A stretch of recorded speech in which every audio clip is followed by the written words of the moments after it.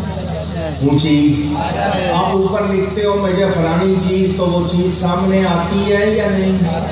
تو جب مادیات کا یہ عالم ہے، روحانیات کا کیا عالم ہوگا؟ اللہ تعالیٰ جس کو جتنی چاہے وہ صلاحیت، قابلیت عطا فرمائے. اللہ کا بندہ ہے، اللہ والا ہے، تو اس کی بات اللہ کی مخلوق سنتی بھی ہے، سمجھتی بھی ہے. حضور درختوں کو انگلی سے اشارہ کرتے تھے، وہ جڑ سے ہلتے، دائیں بائیں آگے پیچھے حضور کے اشارے پہ چل کے آتے تھے. قصیدہ بردہ میں پڑھیں، جاءت لدعوته الاشجار ساجدة تمشي إليه على ساق بلا قدم. جب نبی دعوت دیتے تھے درخت کو اشارہ کرتے تھے، ان کے پاؤں نہیں ہیں مگر وہ پھر بھی چل کر آتے تھے. تو جس کو اللہ دے